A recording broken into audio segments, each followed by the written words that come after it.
जय श्री राम मित्रों, स्वागत है आपका हमारे ज्योतिष जिज्ञासा चैनल पर। मित्रों, स्तंभन क्रिया तंत्र की महत्वपूर्ण क्रिया है जिसका उल्लेख प्रत्येक तंत्र ग्रंथ और तांत्रिक की विधियों में होता है। स्तंभन शक्ति को सही से समझने के लिए हमें स्तंभन शब्द का अर्थ सही से समझना होगा और इसके प्रयोग को समझने से पहले हमें इसके अस्तित्व को जानना होगा। स्तंभन का अर्थ है किसी भी वस्तु या व्यक्ति विशेष को रोक देना या किसी बंधन में बांध देना। तंत्र में स्तंभन क्रिया समझने से पहले हमें सृष्टि में स्तंभन किस प्रकार से विद्यमान है को समझना होगा। विज्ञान भी मानता है कि अभिग्रह और पृथ्वी भी अपनी आवृत्ति एक निश्चित समय में पूरा करते हैं और अपने एक्सिस पर घूमते हैं, तो यह स्तंभन के बिना संभव नहीं है। ये सूर्य पृथ्वी संपूर्ण सृष्टि का जो संतुलन है वह कहीं न कहीं स्तंभन शक्ति के द्वारा ही संभव हो पाता है। हमारे जीवन में भी संतुलन लाने वाली सभी अवस्थाओं को कहीं न कहीं स्तंभन शक्ति के द्वारा ही माना जा सकता है, क्योंकि स्तंभन को हम अगर सकारात्मक रूप से देखें तो उसका अर्थ स्थिरता भी है और स्थिरता स्तंभन के बिना संतुलन नहीं आ सकता।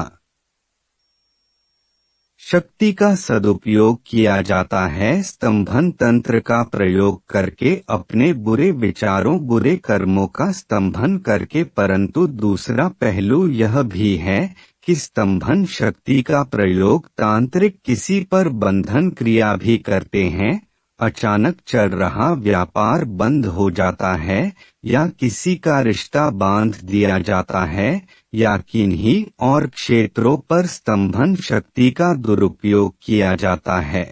स्तंभन शक्ति का दुरुपयोग करने से जिस पर यह प्रयोग किया जा रहा है उसकी जीवन शक्ति क्षीण हो जाती है और आर्थिक संतुलन से लेकर मानसिक और जैविक संतुलन भी बाधित होता है।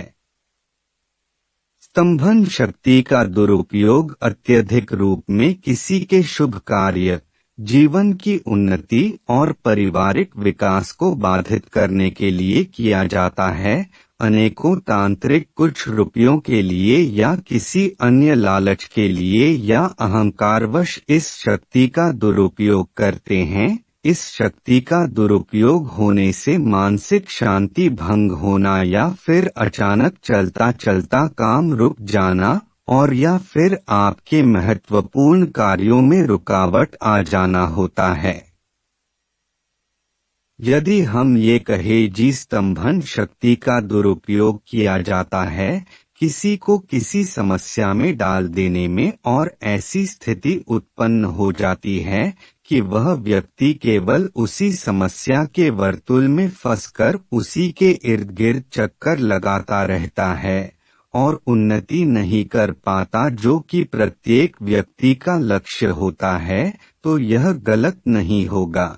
इस शक्ति का दुरुपयोग लक्ष्य प्राप्ति को बाधित करता है, जैसा कि हमने आपको पहले भी बताया कि यह शक्ति संतुलन की शक्ति है और यदि आप पर कोई ऐसा प्रयोग इस शक्ति का किया गया हो तो यह संतुलन से असंतुलन में भी परिवर्तित हो जाती है।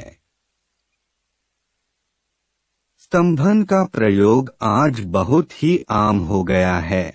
हम अक्सर अपने आसपास ऐसी चीजों को देखते हैं कि किसी का अच्छा भला चलता हुआ काम अचानक से रुक गया या फिर कोई बहुत अच्छा कमा रहा था परंतु उनके परिवार का मुखिया जो कि उस घर को चला रहा था अचानक से अस्वस्थ हो गया और उनका बीमारियों पर पैसा लगना शुरू हो गया। किसी का बच्चा बहुत प्यारा और बहुत हंसमुख था, अचानक से वह किसी बुरी संगति में चला गया और गलत पथ पर चल पड़ा।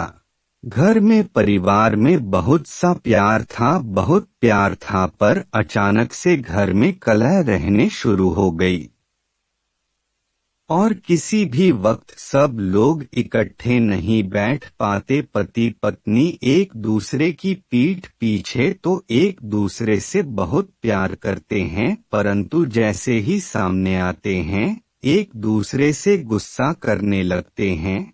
कोई बहुत महत्वपूर्ण कार्य होते होते अचानक रुक जाता है, किसी की शादी होते होते अचानक टूट जाती है, कोई किसी प्रकार की न्यायिक समस्या में फंस जाता है। इन सब के ग्रहों से संबंधित कारण भी होते हैं, परंतु कुछ कारण स्तंभन तंत्र, ऐसा कोई तंत्र का उन पर दुरुपयोग भी हो सकता है। यह दुरुपयोग किसी भी कारणवश हो सकता है, ईर्ष्या, द्वेष, स्पर्धा या फिर अपने ही कर्मों का फल।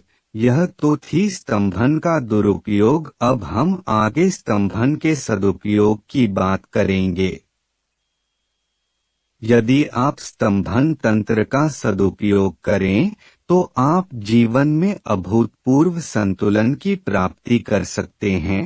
स्तंभन तंत्र कई विधियां अत्यंत गोपनीय है और किसी सिद्ध गुरु से ही प्राप्त की जानी चाहिए। इसमें यज्ञ विधान से लेके मंत्र जाप तक का विधान है। यदि आप इस शक्ति का प्रयोग अपने जीवन को बेहतर बनाने के लिए कर सकते हैं, जिसमें लक्ष्मी, सुख, ऐश्वर्य, आपसी प्यार और अच्छी जीवन शैली का स्तंभन आदि सम्मिलित है।